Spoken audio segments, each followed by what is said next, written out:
Good morning, dear students. After the topic of occurrence of lanthanoids, our next topic is method of separation of lanthanoids. या मैं simply ये कह सकता हूँ कि सेपरेशन ऑफ लैंथेनोइड्स कि मेथड्स ऑफ सेपरेशन ऑफ लैंथेनोइड्स। हमारे पास 5 मेथड्स हैं जिनकी हेल्प से हम इनको सेपरेट कर सकते हैं। जो हमारे पास लैंथेनोइड डिफरेंट मेटल्स है वो मैंने आपको बताया हुआ है कि जो इनको सेपरेट करने की इतनी ज़्यादा आवश्यकता क्या है, इतनी ज़्यादा जरूरत क्यों पड़ती है, क्योंकि जो हमारे पास लैंथेनोइड मेटल्स हैं जनरली सभी मेटल्स क्या करती हैं, एक ही ओर में मिलती है, एक ओर में हमें मैक्सिमम मेटल मिल जाती हैं, क्योंकि एक तो इनका साइज़ क्या ऑलमोस्ट सभी का सेम है, साइज़ सेम होने की वजह से, और साथ के साथ क्या है कि जो +3 ऑक्सीजन स्टेट में होने की वजह से जो इनके साल्ट्स बनते हैं, जनरली सभी मेटल्स के जो साल्ट्स होते हैं वो एक ही ऑक्साइड कोई जो उसका ओर है, जैसे मैग्नेटाइट की हम बात करें या बास्टेनसाइट की हम बात करें, सिराइट, कैथराइट, जिनोटाइम, जो इनके डिफरेंट टाइप के ओर हैं, या मोनाजाइट की हम बात करें, जो डिफरेंट टाइप के ओर्स हैं उसमें हमें cerium, praseodymium, neodymium, promethium, means 4 to 5 metals हर एक ओर में हमें मिलती हैं। सो उनको सेपरेट करने के लिए हमें कुछ ना कुछ मेथड अडोप्ट करना पड़ेगा, क्योंकि विदाउट सेपरेशन हम उन पर रिसर्च नहीं कर सकते, हम उनके एप्लीकेशन जो उनका मेन पार्ट है हम उसको प्रेडिक्ट नहीं कर सकते, या हम उसको वहाँ पे एक्सप्लोर नहीं कर सकते। तो उसको एक्सप्लोर करने के लिए हमें उनको सेपरेट करना पड़ता है।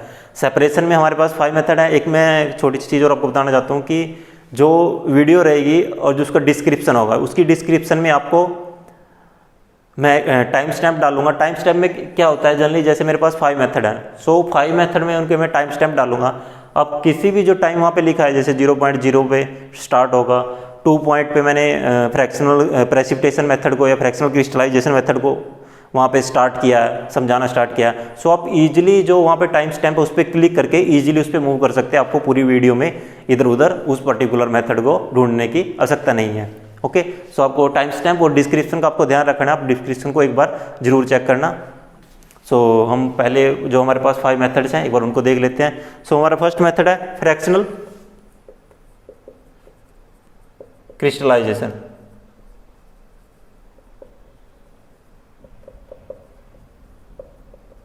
Second fractional precipitation.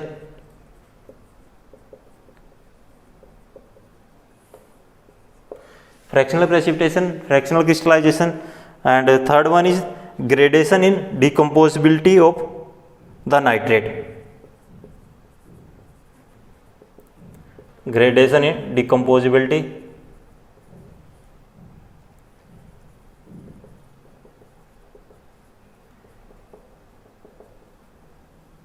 of nitrate, and fourth one is valency change, fifth one is ion exchange,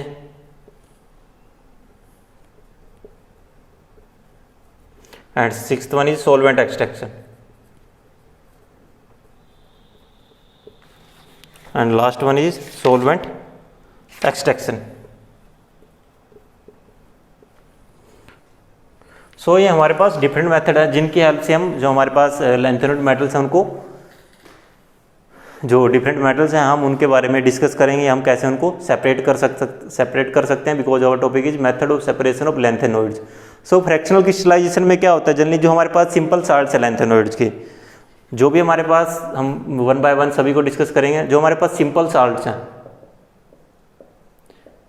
अगर मैं लैंथेनोइड के साल्ट की बात करूं, Ln में यूज करूंगा, जनरली वो किस फॉर्म में रहते हैं, नाइट्रेट्स की फॉर्म में होते हैं, ऑक्जेलेट्स, ब्रोमेट, फॉस्फेट्स और डबल साल्ट।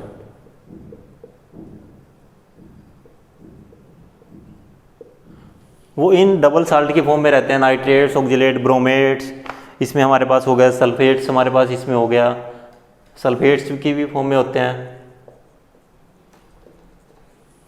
जो सिंपल साल्ट्स होते हैं, जैसे बास्टेनसाइट है, उसका एक क्या सिंपल साल्ट है, उसमें जो मिलता किसमें है, जनरली जो इसमें डबल साल्ट की अगर मैं बात करूं, हमारे पास क्या है, लैंथेनम नाइट्रेट,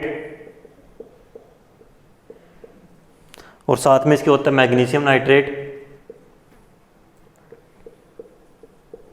.24H2। सो इसमें ये क्या है कि हमारे पास लैंथेनम मेटल के साथ साथ दूसरी मेटल भी है मैग्नीशियम, और हमें इसको सेपरेट करना है। हर एक का किसमें ये है कि लैंथेनम, मैंने यहाँ पे वर्ड लिखा है तो मीन्स लैंथेनम में हमारे पास जो लैंथेनम से ल्यूटिडियम जितने भी मेटल्स हैं वो सभी मेटल इसमें यहाँ पे इंक्लूड है। Lanthanum, cerium, praseodymium, neodymium, promethium, samarium, europium, gadolinium, terbium, maximum metal आपको यहाँ पे मिलेगी। और ये सभी क्या होते हैं, जब ये nitrate, oxalate, sulphate, bromate salts की फॉर्म में है, सिंपल साल्ट्स की फॉर्म में है, तो वहाँ पे क्या रहते हैं, एक वहाँ पे एक क्रिस्टल की फॉर्म में होते हैं, सभी परफेक्ट क्रिस्टल की फॉर्म में होते हैं। सभी इनका जो क्रिस्टल रहता है वो डिफाइंड क्रिस्टल होते हैं, सभी किसकी फॉर्म में होते हैं, क्रिस्टल्स की फॉर्म में होती है। अब जो हमारा टॉपिक क्या है, हमारा जो मेन इसमें सब टॉपिक की अगर मैं बात करूँ, फ्रैक्शनल क्रिस्टलाइजेशन। फ्रैक्शनल क्रिस्टलाइजेशन में क्या है, साल्ट की फॉर्म में है। अब फ्रैक्शनल क्रिस्टलाइजेशन में जनरली, क्रिस्टलाइजेशन प्रोसेस में जनरली क्या होता है, जो हमारे पास डिफरेंट साल्ट हैं हम उनको किसी भी सोलवेंट में डिजोल्व करते हैं, और जब सोलवेंट में डिजोल्व करते हैं तो जो हमारे पास डिफरेंट साल्ट्स हैं, डिफरेंट मेटल के साल्ट्स होंगे। यहाँ पे लैंथेनम मैंने अगर यहाँ पे लिखा है सीरियम, परसोडाइनम, नियोडाइनम, प्रोमेथियम, मुझे नहीं पता कि जो मेरे पास मिक्सचर है उसमें कितने नंबर ऑफ साल्ट्स हैं, मुझे नहीं पता। मैं देख को तो उसके नहीं बता सकता कि इसमें इतने नंबर ऑफ साल्ट्स हैं, ना मैं उनको देख के पिक करके, हाँ अगर मैं उनको डायरेक्ट आइज की बात करूँ, मैं डायरेक्ट आइज से उनको पिक करके नहीं उठा सकता कि ये सीरियम मैंने अलग निकाल दिया, मेटल लैंथेनम अलग निकाल दी, परसोडाइनम अलग निकाल दी, नियोडाइनम अलग निकाल दी। वो चीज़ें पॉसिबल नहीं होती, उसके लिए एक्सपेरिमेंटल मेथड्स को हमें अडोप्ट करना पड़ता है। सो उसमें हम क्या करते हैं, इन मेटल्स को किसी भी सोलवेंट में डिजोल्व कर लेते हैं, और सोलवेंट में जब उनको डिजोल्व करते हैं तो धीरे धीरे उसमें सोलवेंट में क्या होता है, इवेपोरेशन होता है, सोलवेंट इवेपोरेट होता है। जब उसमें से सोलवेंट निकलता है तो एक पर्टिकुलर मेटल वहाँ पे हमारे पास हमें बच जाती है, हमें वहाँ पे मिल जाती है।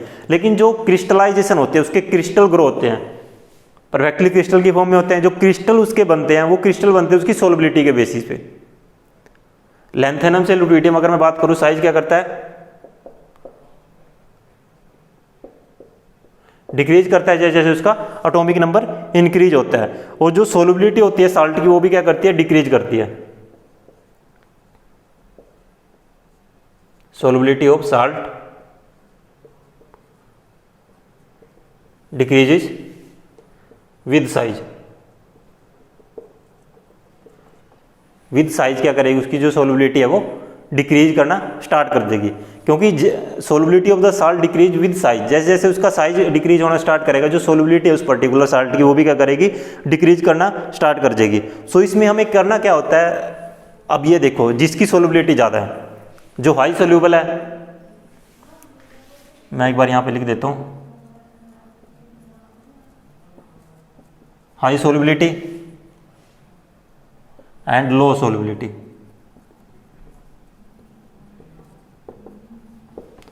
High solubility and low solubility. जिसकी हाई सोल्युबिलिटी है वो क्या करेगा, इजीली डिजोल्व हो जाएगा। जब वो इजीली डिजोल्व हो जाएगा और जब सोलवेंट उसमें से इवेपोरेट होगा तो वो सबसे लास्ट में मिलेगा हमें। जिसकी सोल्युबिलिटी ज़्यादा होती है वो हमें, उसके जो क्रिस्टल ग्रो होंगे वो होंगे लेट। सो हम उसको लिख सकते हैं यहाँ पे स्लो क्रिस्टलाइजेशन। और जिसकी सोल्युबिलिटी कम है उसके जो क्रिस्टल ग्रो होंगे वो क्या होंगे, फास्ट।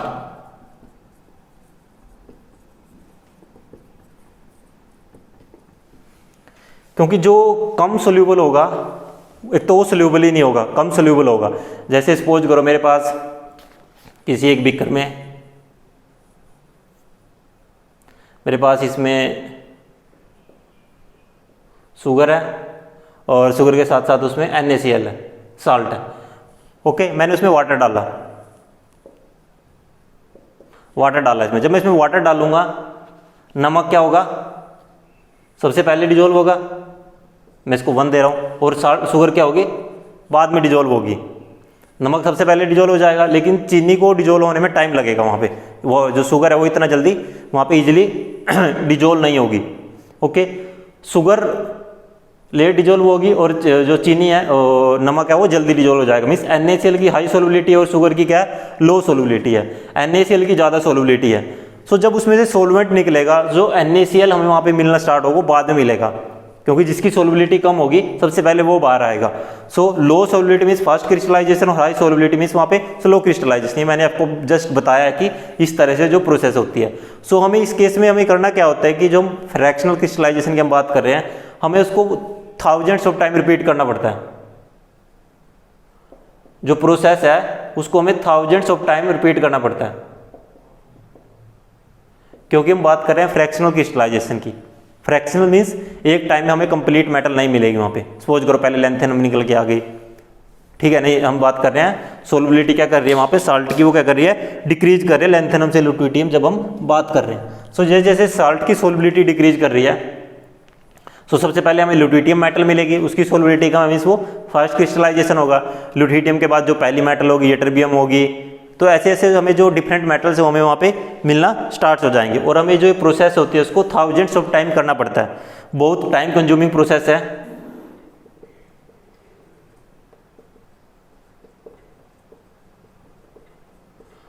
बहुत क्या टाइम कंज्यूमिंग प्रोसेस होती है, इसमें टाइम क्या होता है, बहुत ज़्यादा कंज्यूम होता है इसमें। और इसमें कई बार हम नॉन एक्वस सोलवेंट भी यूज करते हैं, नॉन एक्वस सोलवेंट में हम ईथर यूज करते हैं, हम इसमें नॉन एक्वस सोलवेंट भी यूज करते हैं। मैं इसको यहाँ से रब कर देता हूँ। नॉन एक्वस सोलवेंट की हेल्प से हम जब लैंथेनम और नियोडाइनियम को जनरली हम नियोडाइनियम और प्रोमिथियम नाइट्रेट को हम उसमें वो करते हैं, हम इसमें नॉन एक्वस सोलवेंट भी यूज करते हैं।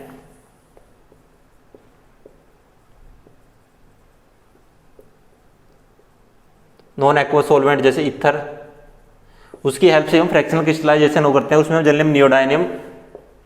नियोडाइनियम नाइट्रेट,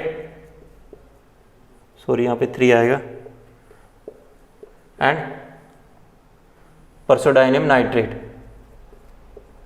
इनका क्रिस्टलाइजेशन करते हैं, इनका फ्रैक्शनल क्रिस्टलाइजेशन करते हैं। सो ये था हमारे पास फ्रैक्शनल क्रिस्टलाइजेशन। फ्रैक्शनल क्रिस्टलाइजेशन में मैं अगर दोबारा रिपीट करूं, हमारे पास सिंपल साल्ट होगा, सिंपल साल्ट में लैंथेनम का हमारे पास सिंपल साल्ट हो सकता है, लैंथेनम में हमारे पास डिफरेंट मेटल हो सकती हैं, cerium, praseodymium, neodymium, promethium, samarium, gadolinium, terbium, dysprosium, different type की मेटल हमारे पास हो सकती हैं। वो नाइट्रेट्स, ऑक्जिलेट्स, जो उसका साल्ट्स होता है जनरली वो नाइट्रेट, ऑक्जिलेट्स, सल्फेट्स, ब्रोमेट, फॉस्फेट्स और डबल साल्ट्स की वो जनरली फॉर्म में रहता है। डबल साल्ट जनरली ये स्ट्रक्चर रहता है डबल साल्ट का, 24 वाटर मॉलिक्यूल्स होते हैं, मैग्नीशियम नाइट्रेट और लैंथेनम नाइट्रेट होता है। लैंथेनम में हमारे पास डिफरेंट मेटल हो सकती हैं और ये क्या होते हैं, एक वेल डिफाइंड क्रिस्टल की फॉर्म में होते हैं। सो हम बात करें फ्रैक्शनल क्रिस्टलाइजेशन। फ्रैक्शनल क्रिस्टलाइजेशन में जब हम बात करें तो हम उसकी सोलबिलिटी की बात करेंगे, और जो सोलबिलिटी होती है वो डिक्रीज करती है जैसे जैसे उसका साइज डिक्रीज करता है, जैसे जैसे उसका जो साइज है वो डिक्रीज करता है तो उसकी जो सोलबिलिटी है वो भी क्या करती है, वहाँ पे डिक्रीज करती है। जब हम बात करते हैं लैंथेनम से ल्यूटियम, सोलबिलिटी क्या करेगी, डिक्रीज करेगी। जिसकी हाई सोलबिलिटी होगी वो स्लो क्रिस्टलाइजेशन होगा, जिसकी लो सोलबिलिटी होगी उसका क्या होगा, वहाँ पे फास्ट क्रिस्टलाइजेशन होगा। और इसमें हम क्रिस्टलाइजेशन की प्रोसेस को करने के लिए हमें hundreds of time, thousands of time उसको रिपीट करना पड़ता है प्रोसेस को। जब हम उसको थाउजेंड्स ऑफ टाइम रिपीट करते हैं उसी प्रोसेस को, सेम प्रोसेस को थाउजेंड्स ऑफ टाइम जब हम उसको रिपीट करते हैं तो हमें डिफरेंट मेटल मिलती हैं डिफरेंट टाइम्स पे, डिफरेंट एक्सटेंट ऑफ क्रिस्टलाइजेशन में हमें डिफरेंट मेटल्स मिलते हैं। और हम इसमें नॉन एक्वस सोलवेंट भी यूज करते हैं जनरली फ्रैक्शनल क्रिस्टलाइजेशन के लिए, ईथर हम यूज करते हैं, और ईथर को हम नियोडाइनियम और प्रोमिथियम नाइट्रेट में यूज करते हैं। बट अगर मैं बात करूं, आजकल मैं बात करूं तो इस मेथड को जनरली अडोप्ट नहीं किया जाता क्योंकि बहुत लेंथी और टीडियस प्रोसेस है, थाउजेंड्स ऑफ टाइम हम उसको रिपीट करना पड़ता है। हमारे पास डिफरेंट मेथड्स अवेलेबल हैं जिनकी हेल्प से हम ईजिली जो सेपरेशन कर सकते हैं हमारे जो लैंथेनम मेटल्स हैं। सो जो फ्रैक्शनल क्रिस्टलाइजेशन है आपको वो आई होप आपको समझ में आ गया है। फ्रैक्शनल क्रिस्टलाइजेशन को हम ऑर्गेनिक केमिस्ट्री में भी यूज करते हैं। अगर हमारे पास डिफरेंट टाइप के ऑर्गेनिक कंपाउंड्स हैं सो उनके क्रिस्टलाइजेशन के लिए भी हम उसको फ्रैक्शनल क्रिस्टलाइजेशन का यूज करते हैं। फ्रैक्शनल क्रिस्टलाइजेशन को हम इम्प्योरिटी प्यूरिफिकेशन के लिए भी यूज करते हैं। Fractional crystallization also used for purification, also used for purification. हम इसको प्यूरिफिकेशन के लिए भी यूज करते हैं। आई होप आपको ये समझ में आया होगा। हम हर एक अलग अलग वीडियो लेक्चर में जो हमारे पास डिफरेंट मेथड्स हैं हम उनके बारे में डिस्कशन करेंगे। जो है हमारा ये वीडियो लेक्चर था इसमें हम सिर्फ फ्रैक्शनल क्रिस्टलाइजेशन के बारे में डिस्कस कर रहे हैं। So thank you for watching the video.